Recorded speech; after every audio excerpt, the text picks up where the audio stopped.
BAMS, BHMS, BUMS इन सभी courses की tuition fee देखकर टेंशन तो होती ही है कि आखिर इतनी ज़्यादा ट्यूशन फी कैसे पे करेंगे हम।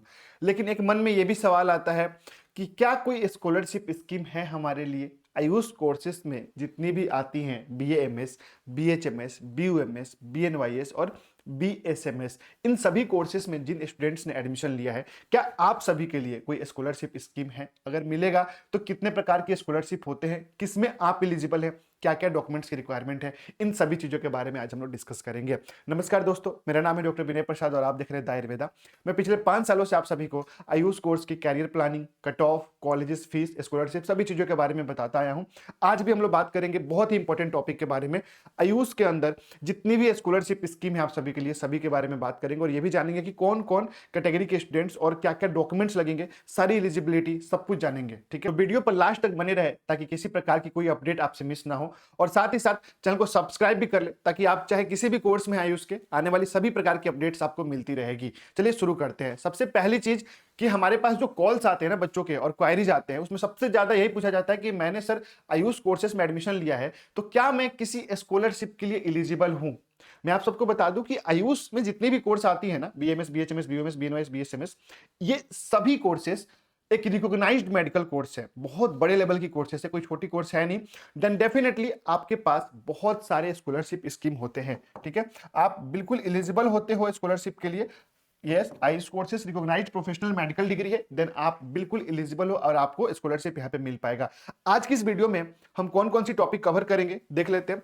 एक तो सेंट्रल गवर्नमेंट स्कॉलरशिप क्या होता है, इस पे बात करेंगे, कौन कौन स्टूडेंट इसके लिए एलिजिबल होंगे। दूसरी चीज, स्टेट गवर्नमेंट स्कीम क्या रहता है, इसके बारे में भी हम लोग डिस्कस करेंगे। फिर कैटेगरी स्कॉलरशिप, कौन कौन से कैटेगरी के students, general, OBC, SC, ST, EWS, कौन कौन से कैटेगरी के स्टूडेंट स्कॉलरशिप के लिए एलिजिबल है, इस टॉपिक पे भी अपन चर्चा करेंगे। साथ ही साथ minority scheme and conditional apply, क्या क्या कंडीशंस होंगी तो आपको स्कॉलरशिप मिलेंगी, सभी चीजों के बारे में डिस्कस करेंगे। क्या क्या डॉक्यूमेंट्स होना चाहिए आपके पास, तभी तो आप स्कॉलरशिप के लिए अप्लाई करेंगे, इस टॉपिक पे डिस्कस कर लेते हैं अपन। सबसे पहली चीज कि आपके पास जो होनी चाहिए, ये इनकम सर्टिफिकेट होना चाहिए। कोई भी स्कॉलरशिप, चाहे वो सेंट्रल हो, चाहे वो नेशनल हो, चाहे वो स्टेट गवर्नमेंट का हो, चाहे प्राइवेट NGO का हो, इनकम आपका बहुत मैटर करता है कि आप कितना अर्न है, आपकी फैमिली की अर्निंग कितनी हो सकती है, साल की कितनी है। तो इनकम सर्टिफिकेट आपको जो है दिखाना पड़ेगा। और दूसरी चीज कि गलत इनकम सर्टिफिकेट आपको नहीं बनवाना है। आपके पिताजी, आपके माताजी जो भी अर्निंग करते हैं, सब कुछ आजकल पैन कार्ड से लिंक हो चुका है। आप गलत इनकम सर्टिफिकेट बना के स्कॉलरशिप के लिए अप्लाई करेंगे, देन वो रिजेक्ट हो सकता है। ठीक है, दूसरी चीज कास्ट सर्टिफिकेट। ठीक है, सपोज कीजिए आप SC कैटेगरी से हैं, ST कैटेगरी से हैं और स्कॉलरशिप के लिए अप्लाई करें, देन डेफिनेटली आपके पास कास्ट सर्टिफिकेट होना चाहिए। डोमिसाइल सर्टिफिकेट, अब जहां पे केस आ जाएगी स्टेट वाली कि आप स्टेट स्कॉलरशिप का स्कीम का लाभ उठाना चाहते हैं, तो आपके पास उस स्टेट का डोमिसाइल होना चाहिए, प्रमाण तो होना चाहिए ना कि आप इस स्टेट के रहने वाले हैं। उसके बाद आधार कार्ड, ये तो सबके पास ही होता है। बैंक अकाउंट जिसमें आपका स्कॉलरशिप अमाउंट आएगा और वो अकाउंट स्टूडेंट के नाम पर ही होना चाहिए। ठीक है, पेरेंट्स के नाम पे नहीं आएंगी। कॉलेज बोनाफाइड सर्टिफिकेट, अब स्कॉलरशिप ले रहे हैं क्योंकि आप एक स्टूडेंट है, आप पढ़ाई कर रहे हैं, फीस पे कर रहे हैं, तो कॉलेज आपको फी स्ट्रक्चर तो देगी ना कि आप कितना फीस पे कर रहे हैं साल के, है कि नहीं। तो कॉलेज फी स्ट्रक्चर जिसको बोनाफाइड सर्टिफिकेट बोलते हैं, और फी रिसिप्ट जो आप फीस पे करते हैं कॉलेज में, एक होता है फी स्ट्रक्चर बना के देना कंप्लीट कोर्स का। आपका 5.5 साल का कोर्स है, तो 5.5 साल में टोटल कितना फीस आपका जाना है, तो वो हो गया। एक होता है जब आप फीस पे करते हैं 1 साल का, तो उसका रिसिप्ट मिलता है आपको, तो फी रिसिप्ट भी आपके पास होना चाहिए। तो ये सारे डॉक्यूमेंट्स अगर आपके पास है, तो अब हम लोग बात करते हैं स्कॉलरशिप की तरफ कि कितने प्रकार के स्कॉलरशिप आपके लिए यहाँ पे है। सबसे पहले हम लोग बात करेंगे central government scholarship. Central government scholarship का मतलब ये हो गया कि इस भारत में, पूरे इंडिया में, आप चाहे किसी भी स्टेट से हैं, आप चाहे किसी भी स्टेट में स्टडी कर रहे हैं, सपोज कीजिए आप उत्तर प्रदेश से हैं, ठीक है, और आप पंजाब में जाके स्टडी कर रहे हैं, आप मध्य प्रदेश में जाके स्टडी कर रहे हैं, आप महाराष्ट्र में जाके स्टडी कर रहे हैं, तो आप एक तो उत्तर प्रदेश छोड़ के दूसरे स्टेट में पढ़ाई करने चले गए, तो स्टेट स्कॉलरशिप आपके लिए यहाँ पे बहुत कम चांसेस रहेगा मिलने का। दूसरी चीज क्या होगी, जब आप दूसरे स्टेट में चले जाएंगे तो आपके पास एक ऑप्शन होता है सेंट्रल स्कॉलरशिप का, और भी ऑप्शन है, हम लोग डिस्कस करेंगे, फिलहाल सेंट्रल के बारे में बात करेंगे। तो सेंट्रल स्कॉलरशिप में आप अप्लाई करते हैं, जिसको बोलते हैं NSP, national scholarship portal. Okay, ये एक पोर्टल भी है और इसका नाम नेशनल स्कॉलरशिप पोर्टल भी है। इसके पास मल्टीपल स्कीम है। कौन कौन सी स्कीम है और आप किस में एलिजिबल होंगे देखते हैं। सबसे पहले पोस्ट मैट्रिक स्कॉलरशिप स्कीम भी है इसके पास। ठीक है भैया, पोस्ट मैट्रिक मतलब आपने मैट्रिक कंप्लीट कर लिया है तो आप इस स्कॉलरशिप के लिए अप्लाई कर सकते हैं। दूसरा माइनॉरिटी स्कॉलरशिप, मतलब कि जो माइनॉरिटी में आते हैं बच्चे उनके लिए भी स्कॉलरशिप का स्कीम है यहाँ पे। फिर मेरिट कम मींस स्कॉलरशिप, मेरिट के थ्रू भी स्कॉलरशिप यहाँ पे प्रोवाइड की जाती है।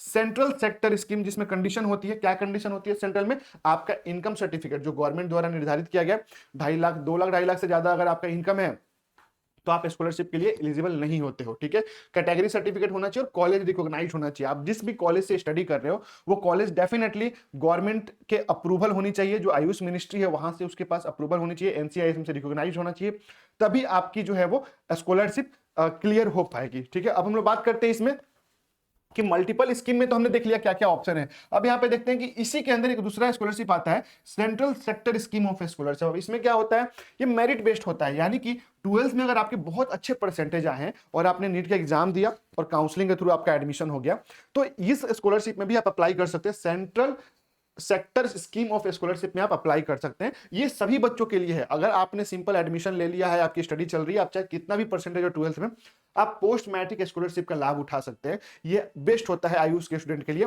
मैंने बहुत से बच्चों के फॉर्म अप्लाई करवाए हैं, बहुत से बच्चों को स्कॉलरशिप दिलवाए हैं इस पोर्टल के थ्रू। अगर मैं बताऊं इस पोर्टल पे कितना अमाउंट आता है, तो यहाँ पे आपका स्कॉलरशिप जो है ना, बहुत ज्यादा तो नहीं बट 25,000 से लेके आपका 50,000 रुपीज पर ईयर तक आता है।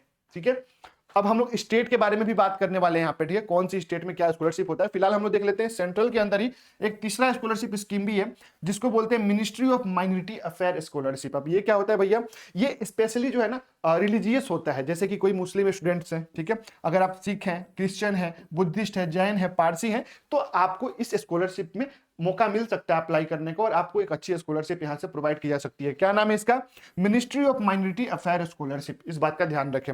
ओके, किसके लिए है ये, मुस्लिम, सिख, क्रिश्चियन, बुद्धिस्ट, जैन और पारसी। बट ये चीज है कि अगर आप मुस्लिम भी हैं, आप अगर सिख भी हैं, पारसी हैं, कुछ भी किसी भी रिलीजियस हैं, आपका फैमिली इनकम सर्टिफिकेट पे डिपेंड करेगा कि आपको स्कॉलरशिप मिलेगी कि नहीं, आप स्कॉलरशिप के लिए एलिजिबल है कि नहीं है। ठीक है, 2 से 2.5 लाख के आसपास स्कॉलरशिप अगर आपका फैमिली इनकम है देन मिल जाएगा।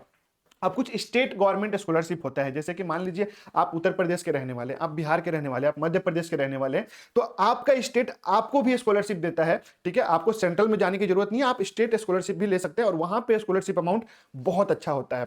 अब इसमें क्या कंफ्यूजन होता है ना कि हर स्टेट का अपना अपना पोर्टल होता है, अपनी अपनी टाइप ऑफ गिविंग स्कॉलरशिप होता है, हर किसी का अपना अपना कंडीशन क्राइटेरिया होता है। ठीक है, तो यहां पर अगर हम बात करेंगे उत्तर प्रदेश की, तो देखिए उत्तर प्रदेश में जो है ना, उत्तर प्रदेश में यूपी पोस्ट मैट्रिक के नाम से स्कॉलरशिप यहां पे रिलीज किया जाता है, जिसमें आप अप्लाई कर सकते हैं। और हाँ, ये सारे पोर्टल जितने भी मैं स्टेट के बताऊंगा चाहे सेंट्रल के, सारा कुछ ऑनलाइन होता है, ऑफलाइन कुछ भी नहीं होता है। अभी दूसरी स्टेट की हम लोग बात करेंगे, सारा कुछ ऑनलाइन होता है। ठीक है, अब ऑनलाइन आप बैठ के अपने वेबसाइट से नहीं कर सकते इस पे जाके, ठीक है, या फिर मैं आपकी डायरेक्ट नहीं कर सकता। इसमें कॉलेज का आपके बहुत बड़ा रोल होता है। अगर कॉलेज चाहेगा तो ही आपको स्कॉलरशिप मिल पाएगा और कॉलेज ही आपको अपडेट करेगा टाइम टू टाइम कि आपकी वेरिफिकेशन पेंडिंग है, आप आके वेरिफिकेशन करवाओ। कॉलेज के हैंड में ही होता है, क्योंकि देखिए आप चाहे किसी भी स्टेट से हो, ठीक है, अगर आपने स्कॉलरशिप के लिए अप्लाई किया मान लो, ठीक है, तो आप इस कॉलेज में पढ़ रहे हो उसका प्रूफ तो लेगा ना। जो भी पोर्टल है, जो भी स्कॉलरशिप कमिटी है जो आपको स्कॉलरशिप प्रोवाइड करा रही है, वो तो पहले वेरिफिकेशन करेगा ना कि आप सच में इस कॉलेज में पढ़ रहे हो कि नहीं पढ़ रहे हो,